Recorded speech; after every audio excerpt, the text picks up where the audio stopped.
Hello and good morning. Welcome to your premium breakfast show, Wake Up Nigeria. Another day for top-of-the-line family entertainment right here. Absolutely. Another day, another dollar. Like they say, talking about the dollar, don't be sad.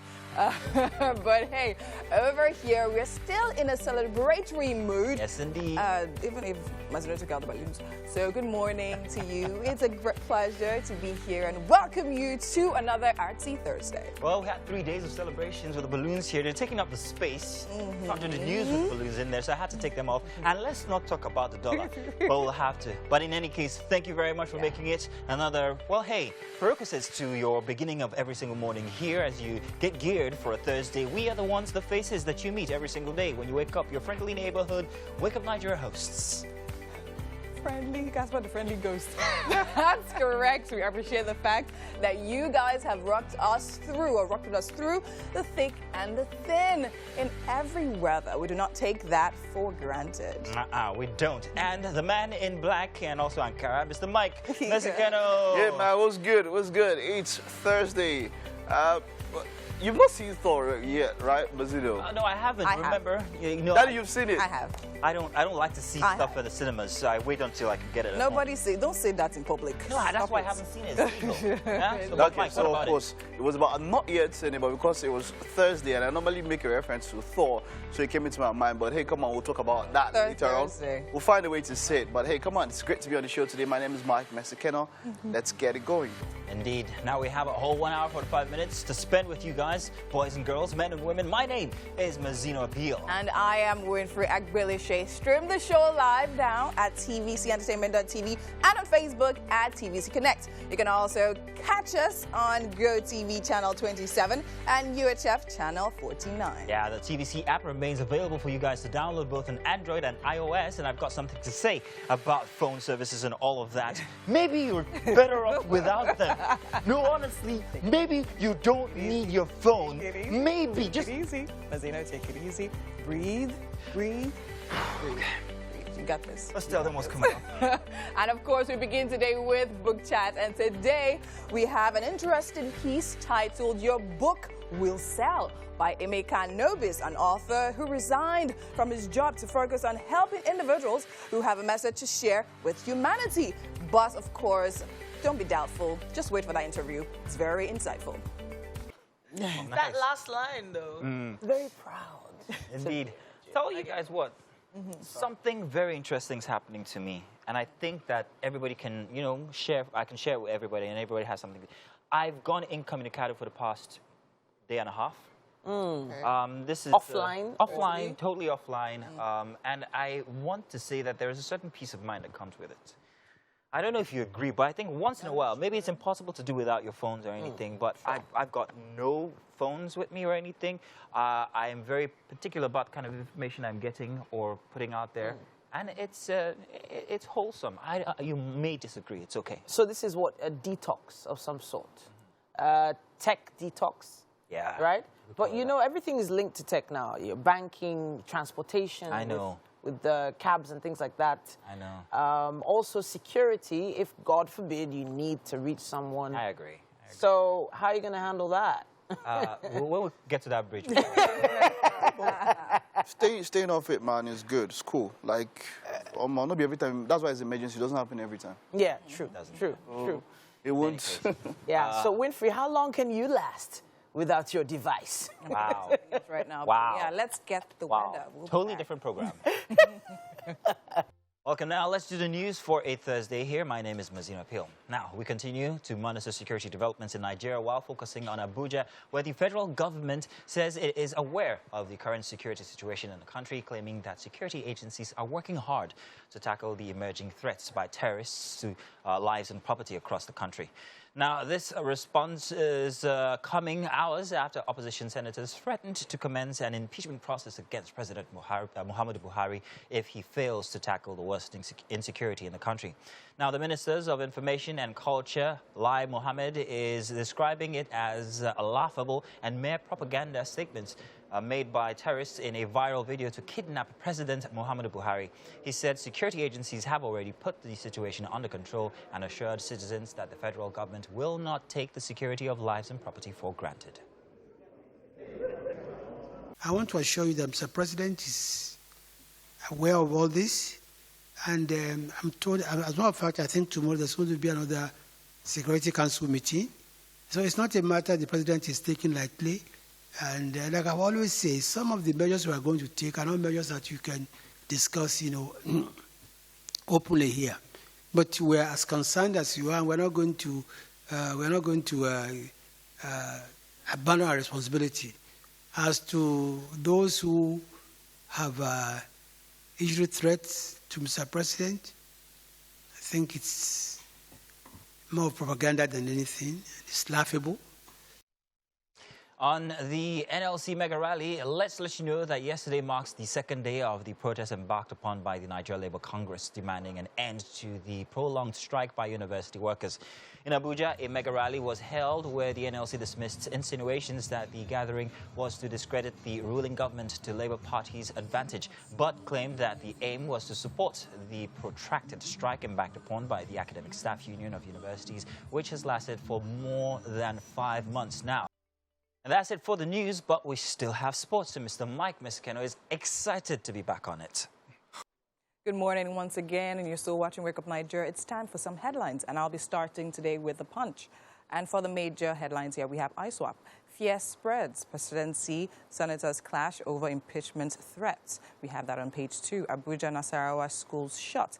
Residents fear terrorist attacks, slam federal government. Opposition senators gave Buhari 6-week ultimatum to end insecurity. Presidency lampoons opposition senators, says they are babyish. And at the very top of the paper, we have Naira falls 34% to 710 Naira. Senate summons Emefiele. We have that on page 29. And right below that, we have to the very left, subsidy probe. Reps say 23 oil firms unknown. We have that on page 33. On page 38. Right beside that, we have Can's opposition to Muslim tickets. Godly Dogara. We have that on page 16. Review water bill. State governors tell lawmakers. We have that on page 22.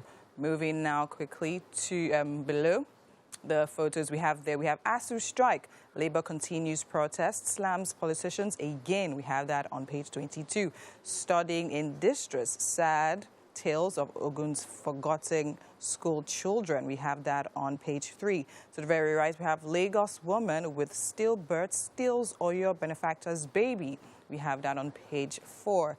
To the very right of that, we have banker robber killed as gunmen will lay bullion van. We have that on page 4 and 5. And right about now, we're moving to the next paper, and that is The Nation. And for the major headlines there, we have Senate in stormy session over renewed attack by bandits. We have at the very top of the paper to the very left, rising aviation fuel price forces airlines to cut flights. We have that on page 7. And to the right of that, we have governors reject water resources bill inconsistent with law. We have that on page 28. And to the right of that, we have bakers seek suspension of government fees on bread. Or your government reinstates 129 sacked teachers. We have that on pages 8 and 14, respectively. And to the bottom of the paper, on the strip below, we have judge sends human rights lawyer to prison. Lagos government unveils tricycles. We have that on page 27. And that's all I'll be taking for The Nations. And I'll be moving quickly on now to the Daily Trust. And here for the major headlines, we have Buhari convenes emergency security meeting as senators dangle impeachment. You must go, Nigeria must survive, lawmakers tell president. Opposition members give president 6 weeks ultimatum. Terrorist threats to kidnap Buhari, mere propaganda. We have that from the federal government. We have those on page 5. At the very top, below the masthead, we have Naira crashes to 707 Naira to $1 as Senate summons Emefiele. To the right of that, we have healthcare cost. Over 50% of Nigerians falling into poverty. WHO. Insecurity, 16 states risk a major food crisis. Reps, we have that on page 6. And at the very bottom, CVR, voters in last minute rush 3 days to deadline. And that's all we're taking for the newspaper headlines today. Right about now, we have fitness. Mike, you're a bit too excited about the fitness. Okay. What's this guy even saying? This is so exciting. Like, look, biceps, biceps. Wow. Anyhow, welcome. Let's do what's up and about. So, very interesting turn of events have happened since the Headies made the nomination for Best New Actor, and I think another category that included Portable. Only yesterday they came out to disqualify Portable. If you guys remember, there were references he made as regarding being the founder of the 1 Million Man Gang, 1 million gang. I can't remember, but they thought it was wise to discredit him by disqualifying him because they do not want to propagate such character or morals amongst youth or society. I thought it was brilliant. I thought it was long overdue. I thought that this should have been done even since before he made the claims about the 1 million gang. But what do you guys think? So, yeah, there's this music journalist, Joey Akan, who stated that look, we've seen character deficiencies from artists a lot. And he made a mention that if it was amongst the big three, and definitely that's talking about Burna, Davido, Wiz. If it was any of them, would they have done this? That Portable is a soft target. So he does have a point in some ways, and then in some other ways, it's not a problem if they are setting a precedence from this one. So for me, I would say it's their award. They've decided to do this. It is not you giving it to them. Kudos to them. Yeah. You know? In the end, when it comes to morals, music has always had this effect, especially on young people and the influencers online are these musical artists now. It's not captains of industry, heads of banks anymore. No, they have a responsibility now. But the truth is, as you said, if it was one of the big three who are saying, last, you know, there's some lines in that song that I wouldn't want my kids to hear. I'm just saying, if we want to start drawing lines in the sand, where do we begin? Is it from what they're telling us to consume, how they're telling us to dance? Not every dance move is encouraging. Remember the Shaku Shaku one? It was basically shackles. Like, literally. Was that what it was? Look, what is this? Titi, of course. That is it. No, think about it. Think about it, this Mazino. This thing saying is Mommy G.O. tendencies. Wallahi. Think about it. You're doing this. Think about it. To be honest, right? I'm totally understanding what she's saying. Okay, if you don't believe in the shackles, there was the other one that was really direct. I can't say it right now because it's the breakfast show. Should I do you want me to say? World Wild Well. Really? You about Tony Mommy G.O.'s here. No, I'm saying that was even implied, right? You can decide to interpret it that way, but we have more dance steps that are quite direct now coming at us. And right, I was actually going to come from that angle of how, okay, fine, we're talking about morals, then again, we have quality, we have songs that literally are like, you're playing them on radio in the afternoon and half of them are beeps. So it's like, what's the point? Exactly. But then again, I love the fact that, they decided to use him as a scapegoat because, I mean, earlier in the year, we saw when he literally threatened and all of that happened. Yeah, when he was nominated and all of that. So, I mean, one step in the right direction. In the right direction. Yeah. But stop looking at me like that. Sorry, guys. Both of you. They should start a church. Mommy G.O.'s. Yeah, exactly. Please, Shaku Shaku. Praise the Lord. It's time to Think go. about it. We'll be right Think back. about it. It You connects. guys are all welcome to our Church of Inclusion this Sunday. We've got our GOs What about and the our one with the youth shaku? pastor. I will be collecting offerings. I was just using the hashtag when you're coming. Wake up Nigeria. In dollars or in dollars? We will talk about dollars. We'll be back. Welcome back. It's me, of course, inside of the kitchen with Chef Flora. Good morning. And of course, whenever Chef Flora is here, we're always very excited because it's real, indigenous, original foods that we're going to be eating and making here today. Chef Flora, what are we making, please? I'm making afang. Oh. Afang soup. Bless my heart. Afang soup this morning. Love it. I can already see our periwinkle, so I knew it was going to be so. So, afang soup is not something people would normally just rush and make in the morning. How long will this take us if we say we want to, defy the odds and make it in the morning? Yeah, we can, like 2 hours. Yee. Plus the preparation and the cooking. My heart. Actually, you can pre-prepare. Because if you pre-prepare from nighttime up until the morning, maybe you can get it ready. But hey, it's going to be very interesting. I can see all of our ingredients. What I'm very curious about is that. What is that?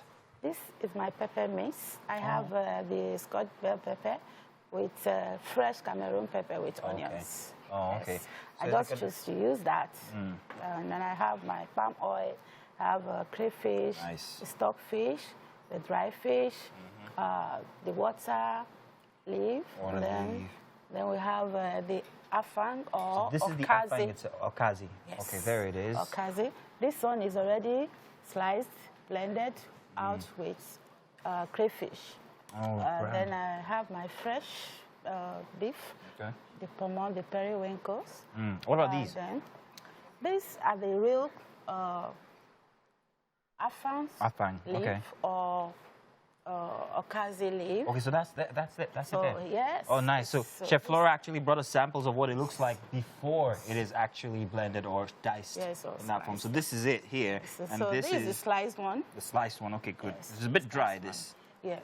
Okay. Yes. So afan is actually very, my emphasis this morning is on the afan leaf. It's actually very nutritious, beneficial, and I think to take more advantage of it. Yeah. Like, basically just few of the benefits, health benefits. We have this afan helps the flow of the blood to reproductive organs. Mike, did you hear? Helps women ovulation, has a lot of nutrients like carbohydrates, has protein, it has magnesium, and a lot of calcium.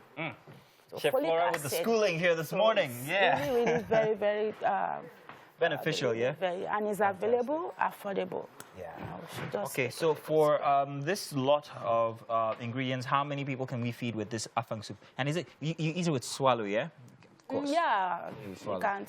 But With yam, with I like any it just as swallow. it is. Yes, I don't fantastic. like with anything else. You just have it. Just go to the store or Yes. the restaurant, ask for afang soup, and I just eat it like that. Yes, because it's actually complete. I just mentioned that it contains a lot of carbohydrates in it, so you can actually take it as it is. Oh, fantastic. So we're going to get started in just about a bit. We're also going to run the menu for you guys, or rather the ingredients for you guys to see exactly what you need to get together. If you want to put this dish together by yourself, there it is on the screen right now. Some salt, beef, afang, onions, pomo, of course, can't do without the pomo, crayfish and some palm oil soaked fish, periwinkle, water leaf, seasoning, smoked fish, and Cameroon pepper. Chef Laura, I have a question. So for like my daughter doesn't understand or know how to eat afang soup. And I found it a struggle myself when I started eating it because you could just take a spoonful, like I said, I eat it just as it is, and you'll have these periwinkle shells in it.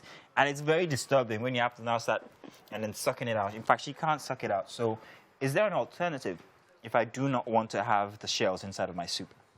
Yeah, but having the shell inside the soup makes it more traditional. Okay. But pertaining to your question, you can buy the one they've removed. Okay. We have the periwinkles that have been...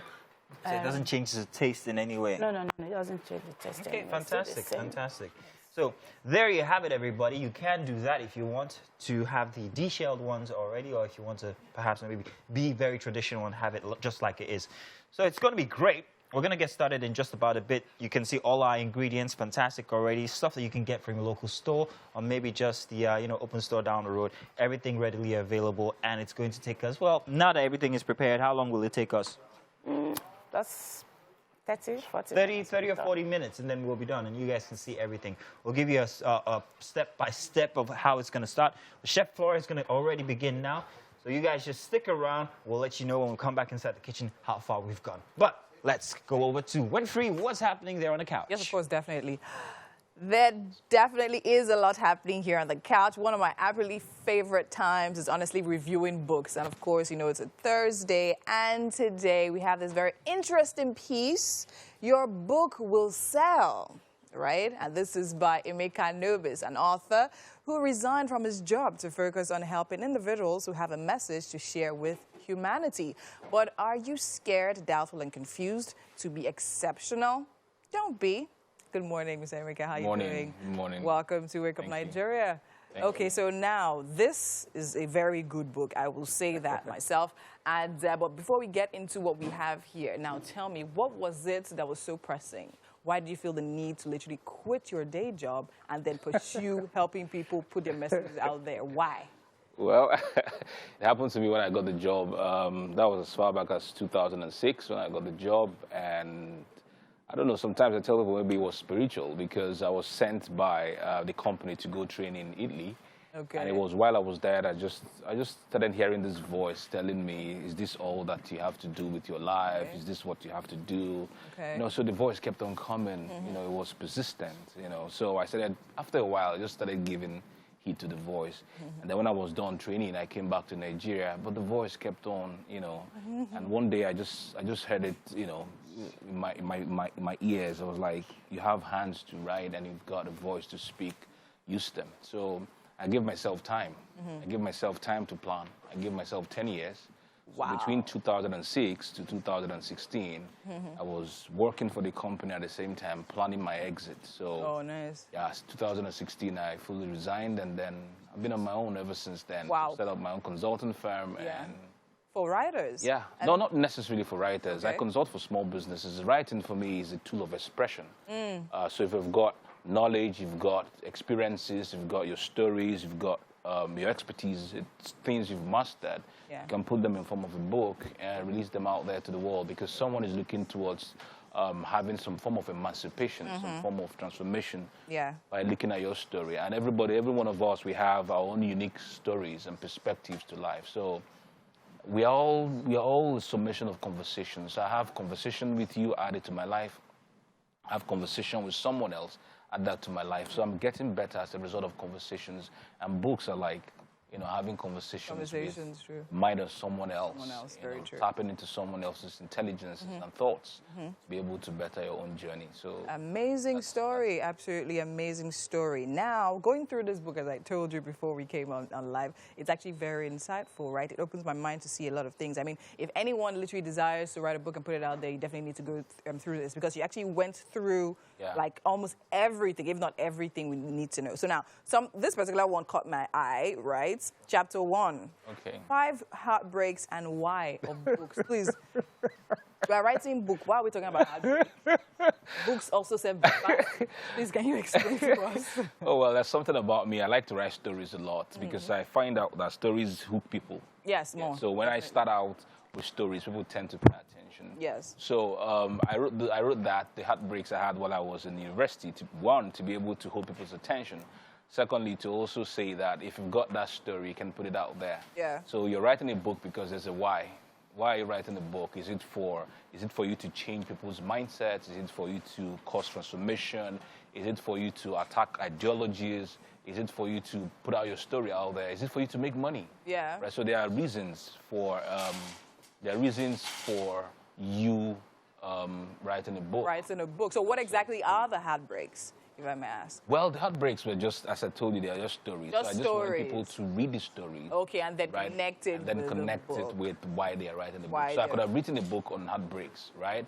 And people could read my heartbreaks and are able to tap into the things that happened to me, and then, you know, be able amazing. to also better their own journey. So that's why. Okay, that's why. Amazing. So now I see a strategy there while writing. So a lot of stories actually get people hooked, and then from there you pass your message across. Amazing and brilliant. Okay, so now I know a lot of people, and we were talking about this earlier as well. I know a lot of people who actually desire to write books, but then again, they don't know how to literally just sit down. So some people, it's actually a scary venture, right? Yeah. I've had conversations with a lot of authors, and of course, talk about the discipline to actually put that book to work. Some people start, right? They might go a whole day writing, but then again, they stop at that point, and then the next time they pick it up is like maybe months after. So now, what would you advise is the best way to put yourself to that point of discipline of writing the book and finishing it and putting it together? Okay, for these individuals, I advise 2 things actually. So number 1 could be hiring a coach, you know, who could put you through the entire process and hold you by the hand.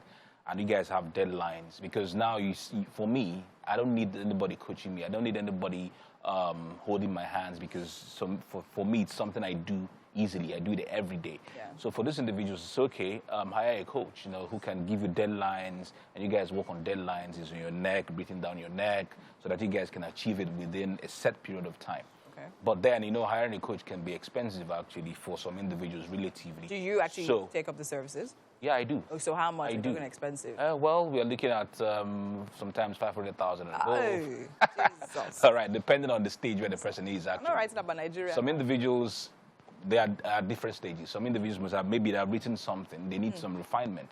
Some individuals are at the idea stage, they need to go from that idea stage to the so that will point. actually determine... Yeah, so it determines actually the price. So we price and see how we can help. So, but then, you know, hiring could be pretty expensive for some individuals. Yes. So the next thing I advise them to do is to join a mastermind, you know, so you guys are in a group, right? So you're in a group, you know, you're there for each other, right? So you guys, just like an accountability group, you support the group. So someone comes, okay, I've done the chapter today. Have you done something today? Ah, okay, let me go get. So you get stuff done. So, but some individuals, you know, there are many people who are just very busy, and I appreciate the fact. So what I usually tell them is that maybe don't set a deadline that can be choking. You know, just put out chunks here and there every day, right? So today, maybe as you're driving to work, as you're being driven to work, actually, you know, put out your iPad, just jot stuff, you know, just a few words, 100 words there, 50 words, 10 lines, you know.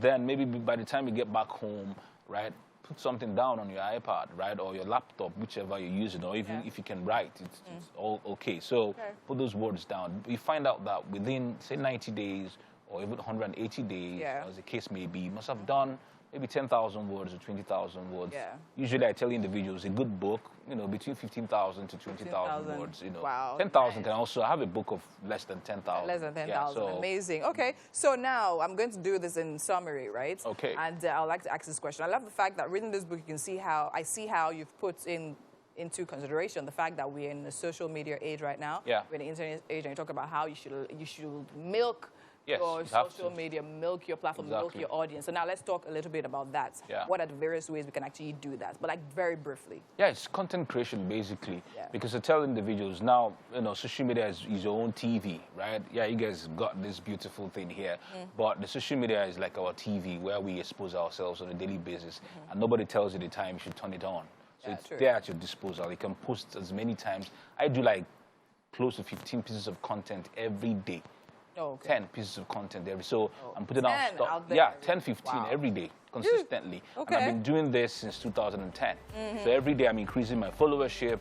Every day I'm creating stuff and I'm putting out there consistently every day. So people can read me. As I'm traveling, I'm talking about my story. As I'm coming here already, people are watching me. My friends are watching. Put it out on social media. Yeah. People can watch and share. You know, as they keep doing that, my popularity keeps increasing. My reach, my influence, like that. So when I have something to put out there, people tend to buy. So that's how I tell individuals, just milk social media. It's a very veritable platform. Because part of how sales happen, part of how people buy your book is through social media and the things that you put out there and how you build your brand. So thank you so much. I mean, we've literally learned a whole lot from you today. And of course, we'll continue the conversation after here. Thank you. So now we have to go on a quick break, right? And when we come back, of course, you know, Wake Up Nigeria continues. ITO Kim is our guest this morning. He's a writer who wears multiple hats. He is a journalist, a PR consultant, an essayist, and co-host of Bay Gist. That's the one we want to talk about, Bay Gist. He says it's Nigeria's #1 relationship podcast. Yes, sir. It focuses on Gen Z relationships and he answers questions surrounding them. That's what we're talking about today. Yes, you are Gen Z, right? Oh, yeah, I am. And then, do you think you have enough experience as a Gen Z yourself to talk about Gen Z relationships? I mean, right now it's my reality. Okay. It's where I am in life right now. I cannot talk about millennial relationships or marriages. Because I don't have experience of those. I'm Gen Z, and I just feel like, you know, it's even beyond like experience. It's more of sharing stories that are real to me. Exactly. So yeah, so the experience part, because I think that somebody who has passed that stage is the one that can bequeath experience. But I like the way you're coming from now. It's more or less like you share what you live, what you know, your normal. So talk to us about it. How does it go? What do you do there? How do you help people navigate the relationship they're in? Okay, so honestly, the whole idea of even having this in the first place came from how, like, myself and my co-host, I do it with somebody, her name is Tosin. So myself and Tosin, we always have, like, our peers come around to ask us questions for some reason. So it didn't make sense to us because we are your age mates. Some of them were probably even older than us. And they were always coming to us to ask us questions concerning relationships. And people had always said that Tosin and I could do something together. I'm like, should we write a book? No, because I'm a writer and she also sort of a writer. And we're like, no, let's do a TV show. Okay. Like Wake Up Nigeria. Okay. But it wasn't working. So let's just do it. Charlie? Okay, I mean, there's the internet and we have access to that, so let's do it. And that's really just it. So coming from the idea to actually putting it together, there's a long journey there. First of all, you have to have support because you are, as you said, Gen Z. That means, you know, you've probably not made that much in order to fund it by yourself. You also have to have some kind of mentorship and support. So tell us about that. Right. So Beigist is produced by a company called Verse 5. Oh, okay. And Verse 5 is like a production it's a production company. Yeah. And so really the idea for Beigist, as Beigist as it is, came from the owner of Verse 5. Oh, so he's just like, So I think you guys are good together. Okay. Yes, sir. Okay. And let's So let's just Gen Z are distracted a lot. A lot. There's not so much focus with Gen Z. That's what I found out. And Very true. I feel like Gen Z they have this thing of it might be hard to to be steadfast for quite a while. I'm distracted right now. Okay. Why? I'm not sure I'm in sitting right. relationships with Gen Z, how do you stay the course? So, for instance, variety people, Gen Z, they want to try out stuff. How do you stay the course? How does a relationship go long term?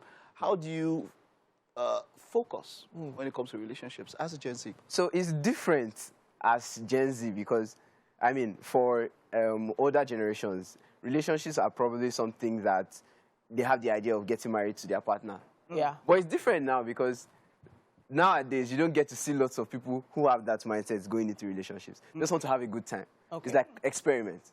So like we are really young and there's so many years ahead of us. And we just feel like, I don't know, maybe it's the media. We should just enjoy our life right now. Okay. And it is a wrong mentality. I'm speaking as me now. Yeah, it's not a mentality to go into a relationship with. Of course. And on Beigist, we try to like, okay, so when you go into a relationship without having a long-term one in mind, there are symptoms of that illness. I'll call it an illness. Yeah, there are symptoms of those. So at Beigist, we try to fix these symptoms while trying to let you know that you're doing the wrong thing in the first place. Okay, so is there some sort of pushback? Because I mean, if you're talking to me, I'm saying like, why are you trying to fix me? Are you saying I'm broken? Yes, I am. I like that. So how do you do that? I want to get into, but how do you do it? What do you tell them? It's real to me as well, because I'm a Gen Z person. Okay. So I know the struggles. I probably know. I'm not in a relationship myself. Actually, never been in one. Okay. So it's weird. Yes, exactly. It's very weird. But like, I'm aware of what the challenges could be.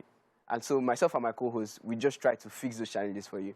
Yeah. I wanted to touch on, there was something we discussed a little earlier on, the fact that in our day, let's not say we are that old, we had the kind of relationships where you could probably date the same person from year 1 to 4. Yes. But it doesn't seem to be that way right now. Is there an answer to the why of that question?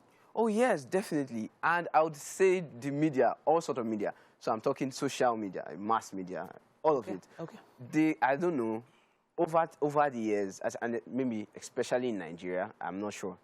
It's like the world is sick, very sick, and people just really want to have a good time. Okay. So people are willing to pay any price just to feel happy. And one of those is like relationships. So they find somebody who gives them like temporary happiness, and they're okay with that. They're just good with it. Yeah, they're just cool with it. And you know that relationships are a lot of hard work. And somehow this generation doesn't really want hard work. So it's like, let's do it when we are tired and let's just rest. Do you feel like there's some kind of responsibility? You've put some sort of responsibility on your shoulders carrying out this show. Now, this is the 2nd season. Yes. That's a lot. A lot. And the sort of messages and feedback you're getting. Talk to us about that. It's been amazing. So right now, we have like 0 sponsors, but there's so much love. We get lots of streams, we get lots of shares, and thanks to the production company, like content is top-notch. The production is really good. Yeah. So there's no reason to not share it to someone. And then you're learning a lot. So it's just really been amazing because I get to be on something that is that important to my generation. it feels like a lot of responsibility, but at the same time, it's worth it. It's a lot of stress, trust me, but it's worth it. What is the end game for you? Adi, what is the end game? What are you trying to achieve with all of this? Even before Beijing, I had always been that guy that really wanted to help as many Gen Z people as he could. And this is like fulfilling purpose for me. Yeah, right, so I like that. I'm not just moving. I'm moving with people. We'll end with that. I like that. Yes. Fulfilling purpose. That's a strong one. That's the strongest one for me. Well done. Really? For what you're doing. Honestly. Right, let's head over to somebody whose purpose now is to ensure that the afang soup is said. If not, Mazina will go pursue you come out today. Wow. Guy, how the afang soup they go? First off, it's going on nicely. You can already smell the aroma. It's getting in there, I hope. But I wanted to say that was a very interesting conversation you guys had, and I do agree with IT there on some of the things that he said, most of the things that he said about the current generation and how they are just very temporal when it comes to the relationship standards and all of that. Fantastic. But let's bring it up here to the older folk. Myself. This is Chef Laura is 16.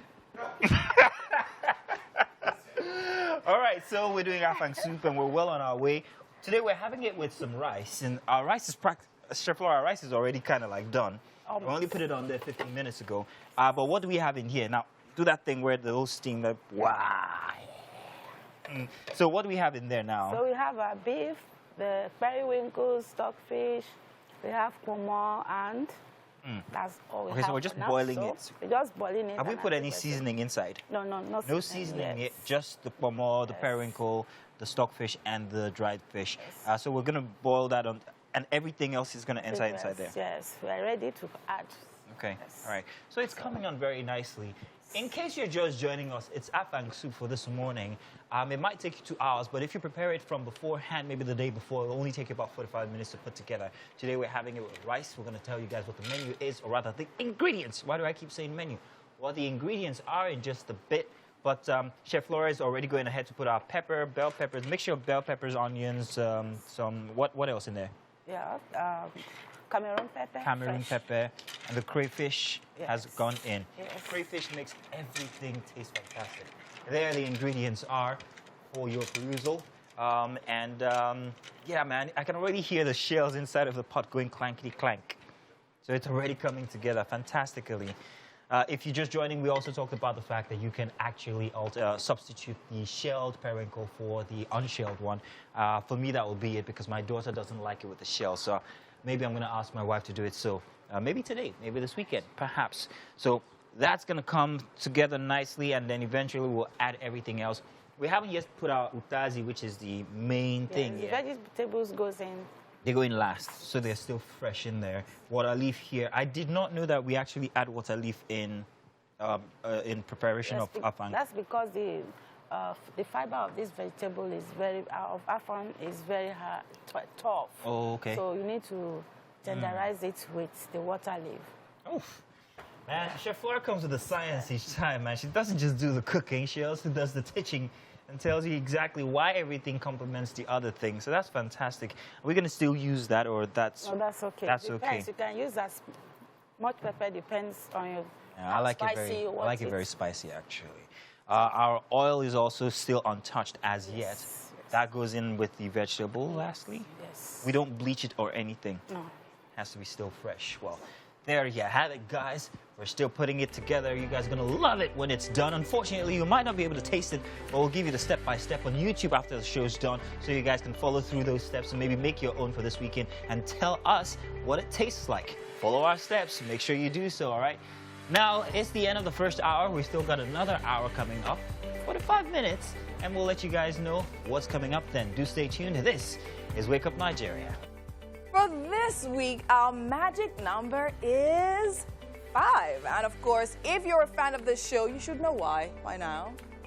Of course you should. It's not Sesame Street. It's Wake Up Nigeria. Well, what does the number 5 represent to you guys? Hit us up. Tell us what you think in the comment section. We'd like to know exactly. For me, 5 growing up was my best number. Aww. But now it's 35. I do not know why. There's still a 5 in there if you look at it. And yeah, of course, we definitely would love to know what 5 means to you. So let us know. Welcome to the second hour of Wake Up Nigeria. So many interesting activities are still lined up just for you. So hang in there, okay? It's almost impossible that it's 45 minutes left because I feel like we've had an entire show already the past 1 hour. I'm telling you. But hey, funny how time flies because it is never fast enough here for Thursday. We've still got plenty of good times for you guys in it.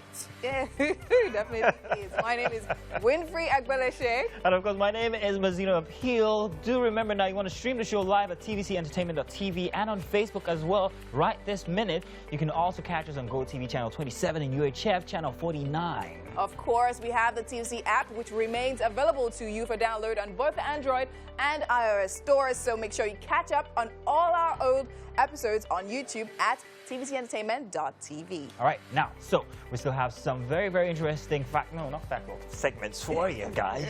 And the birthday one's coming out in just about a bit. So you guys stay tuned. It might be you who's being, you know, shouted outed. You get the idea. And of course, starting off, we have Ogenet Tega. I'll leave that one for you. He is a sculptor who obtained, of course, a BA in Fine and Applied Arts from the University of Benin. Great, Uniband. He says... Welcome back, guys. Yeah. The dollar. Yes, sir. The dollar is now 710, 720. And it got, in 1 week, less than 2 weeks, the dollar crashed over 100 naira. Yeah.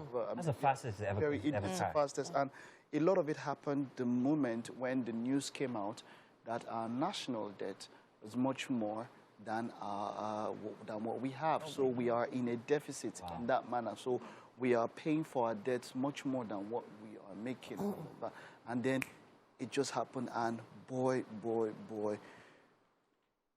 something has to happen. We are at the edge of the precipice. Yeah, we actually are. But it's not just a Nigerian thing. The world is actually experiencing a recession. So all of that, all those factors add in. And of course, the scarcity of the dollar itself. Why? Because I think, this is a hunch. Most people are hoarding it. Most people are saving in dollars because of the value of the naira, which is not that much anyway. So, and plus I hear that now you still can't even exchange it if you have it. It's illegal. Yes, it's illegal. It's illegal. Wow. Well, I just feel like the next administration, something financially we should do our best. You know, yes, there is a recession, but we are going into it's deeper than it's hitting us badly. Look, with the kind of numbers we have, you know, as a country, we shouldn't be in this state because it's almost limbo. You know, but so our next year, there has to be an economic recovery team. I know at different points we've had that, at different points of our, you know, of our lives as Nigerians. But we really need a state of emergency. Security is one, but economy, man, we really need to get it right. Next so time. it has affected the world economy. I'm not sure how much time we have, but it has affected the world economy, especially since the U.S. are trying to fight inflation at their end. So they're doing everything possible, and they're not giving as much help or aid to other people as they used to. So there are also issues with gold, futures, even things like copper that's used for medical care and you know, all that stuff. Yeah. It's really affecting everyone. So I would like people to think outside the box and not just think it's only Nigeria. No, it's definitely It is not definitely only Nigeria. hard and really hardcore here, but and bread. Agege bread is not just. There's no 100 naira. 100 naira. There's no 100 naira Agege bread. It's 200 naira. When I say and then you now touch it inside. You know that bread is like it's like foam. You don't like it. It's empty. It's hollow. The thing, what's happening? The price of has literally It's affecting everything. I actually bought sausage the other day and I broke it in half. And inside the sausage is just hollow. And then there's the meat. What? There's the meat on both sides. Yes. Which is Let's hope the dollar doesn't affect the weather. We have Yeah, I love that live performance. That's quite a great talent. Let's move on. We've got art to display. It's Thursday. Thursday is all about art. Ogenetega Ekpopobe is a sculptor who obtained a BA in Fine and Applied Arts from the University of Benin. He says his sculptures are a reflection of his personal experiences and a view of societal occurrences. Now, of course, he's going to be here. He is already here. How you doing, man? Good. A reflection of your personal experience. Yeah. I am trying to think of what experience this particular work came out from. And I am just seeing this now. This is 10 kobo, 25 kobo, 25 kobo. All of these are made of coins. Yes. Legal tender at some point because it's no longer legal tender. How did you get all of the coins, first of all, to produce this? Basically, I just outsource for them. I go into the banks to ask for coin. Sometimes I find it difficult 2-3 months before even getting to reach that coin. So one of the things that drew my attention to the Nigerian coin is the loss of value. We have the currency are so beautiful that we've just abandoned them. So people no longer accept them, and then I have decided to make use of them again. So it's more like redefining the money for another currency again. So instead of just having them piled up in a single position, I just tend to use them to express myself and then still bring them out for another purpose. I like this. I like this. What is this work called? This is struggle. Struggle? Yes. Tell me about it. Well, basically, we find ourselves struggling a lot, especially in this part of the country, where you struggle to breathe, you struggle to wake up, you struggle to go through work, you struggle to stay in traffic, you struggle to survive. And so my works are basically about the human struggle, what we go through day in, day out.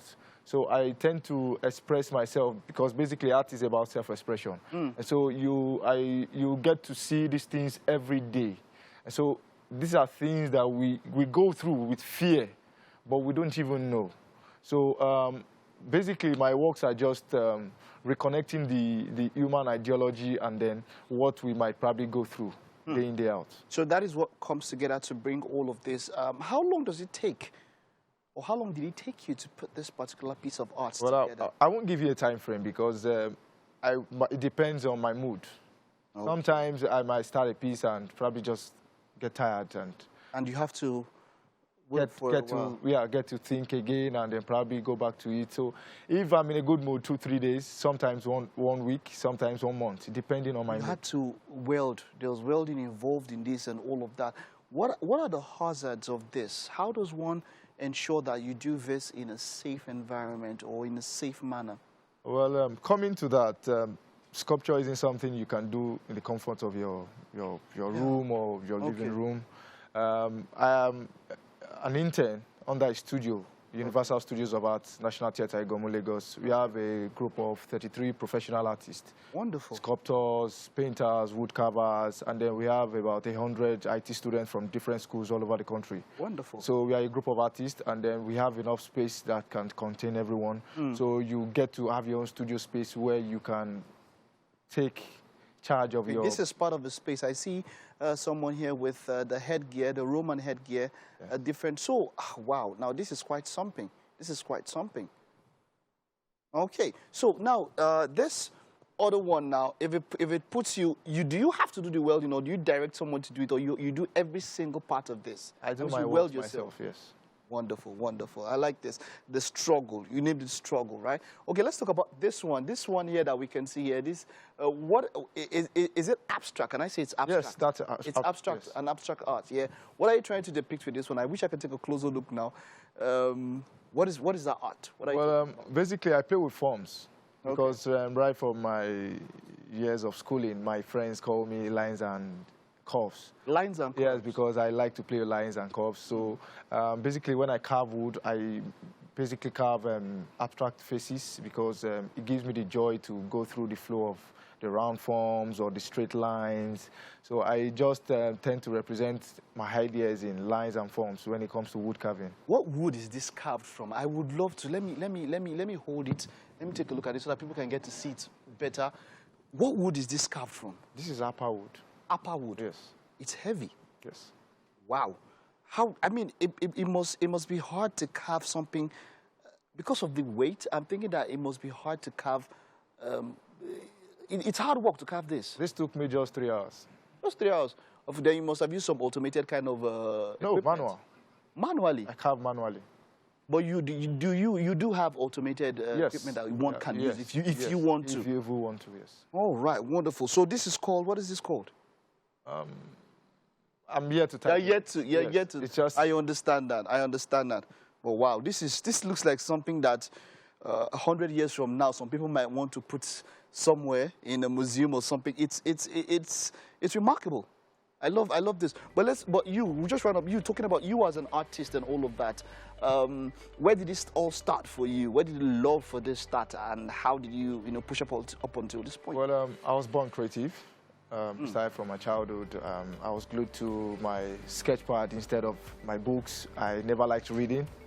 I liked drawing. I liked representing my ideas in lines, in sketches, and what have you. So I developed the habit of just practicing, and then over the years, after graduating from secondary school, I followed my education in art, University of Benin. I like that. I like that you could go through arts. But let's round up with this. How much can I get a piece like this? A piece like this? Just tell me. For the wood carving, you could get that for 150. For this one? Yes. Okay, that's wonderful. And how about this one? This should go for about 400. Okay, now that's quite something. Well done, well done. And here's me wishing you the best, and keep those creative juices flowing. Thank you. Well done. All right, that's it. We had Tega, of course, and we spoke about all he's been doing with art, and this is really something. Mazino might want to buy this one. I know he will definitely want to keep this on his pile. We'll take this time out and I won't go anywhere. When we get back, it's our final guest of the day. And of course, finally, we are joined by, here on the couch, a very interesting gentleman here. Actually, he's three people in one. He's a stand-up comedian, he's a corporate MC, and he's also an academic researcher. Focus on politics. Oh, yes. Yes. His name is Damola Adegboye. Now, he's been anchoring events. He's been doing comedy professionally for over a decade, and he's carved a niche for himself. He's one of those ethical masters of ceremonies. Well, here, Damola. Thank you. Nice one. And you Thank you so much. Thank you so much. You sound the part, too. Thank you. And you've got dimples. Stop, Mazino. Wow. The dimples help. Yeah, They well, actually they help. I hear that a lot. Thank God that you have dimples, if not. Fun of fun.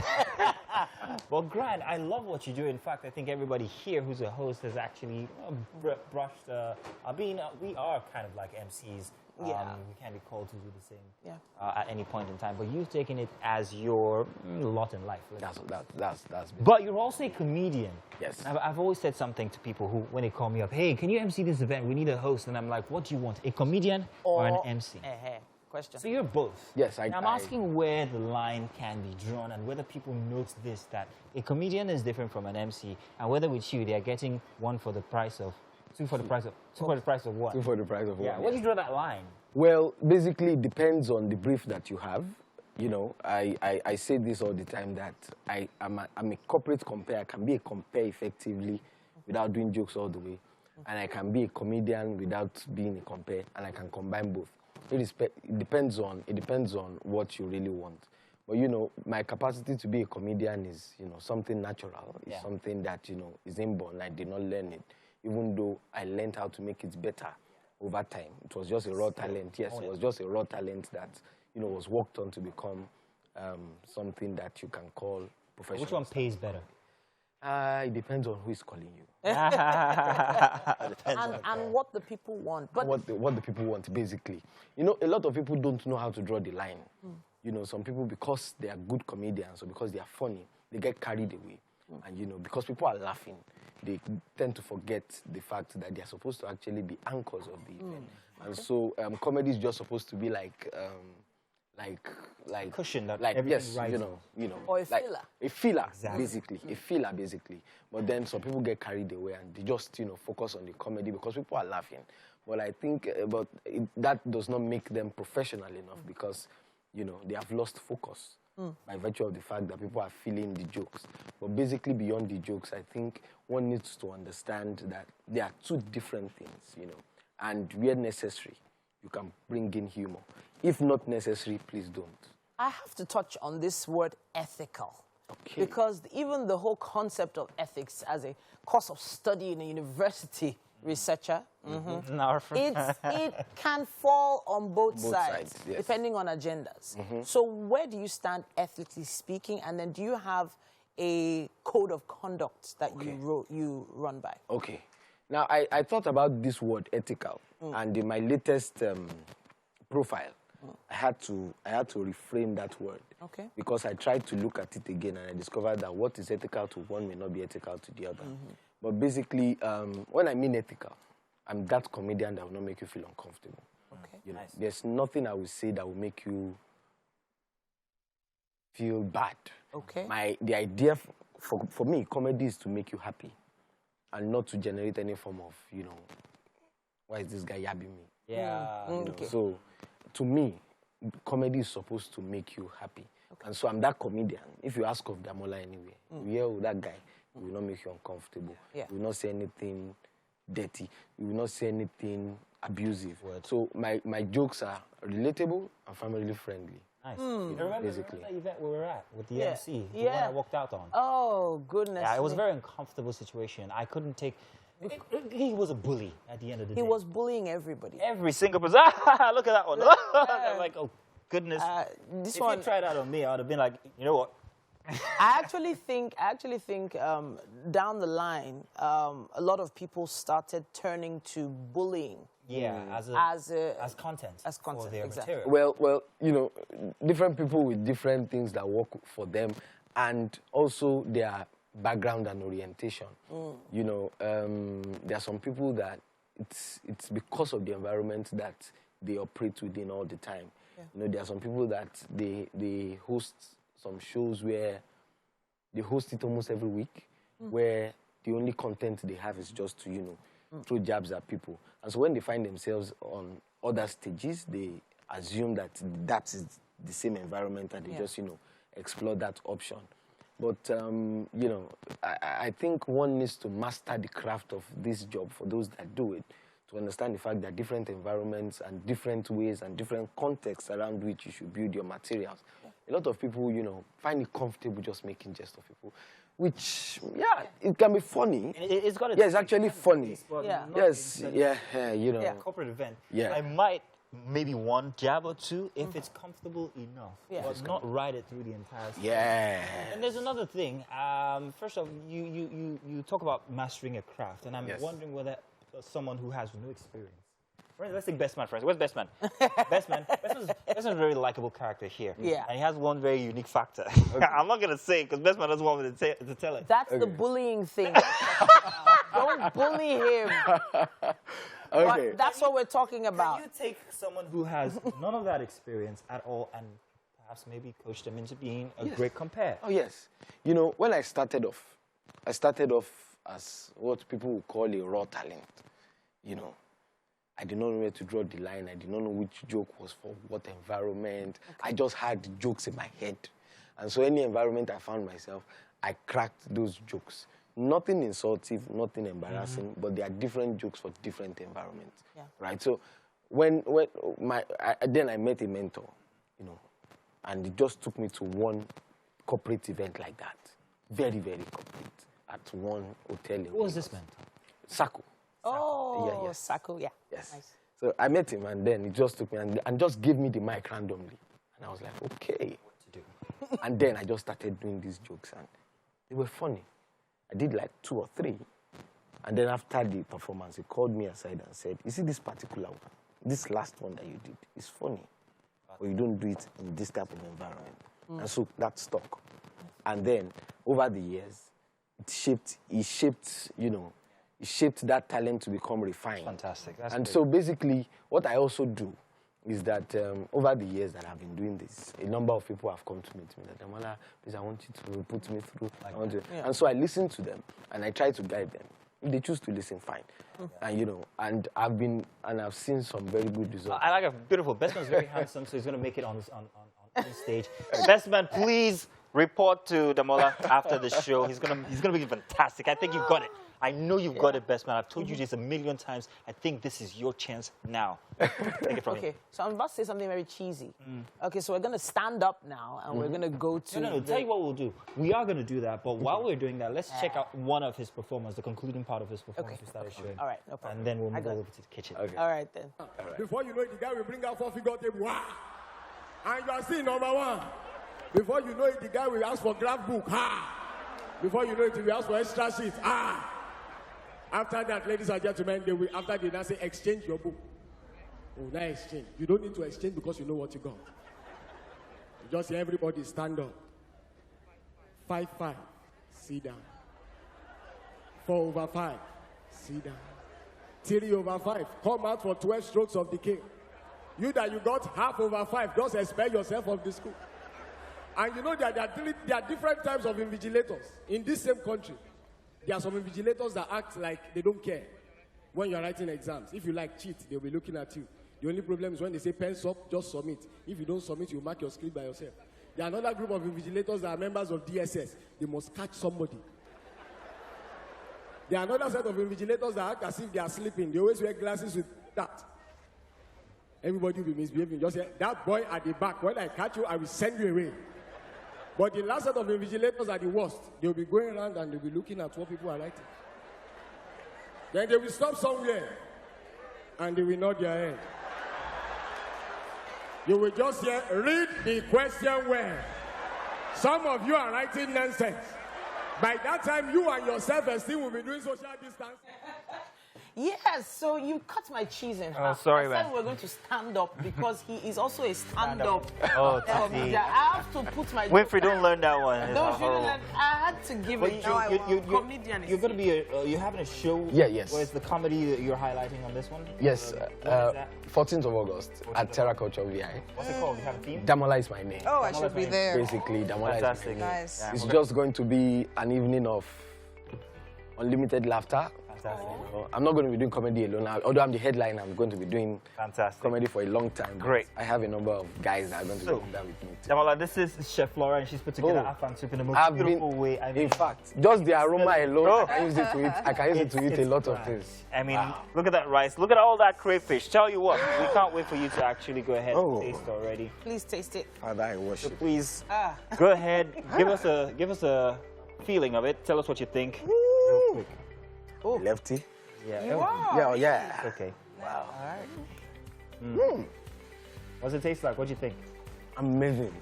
Okay. Periwinkle. Ah, the first bite. The first bite, periwinkle. You have to You have to suck it out.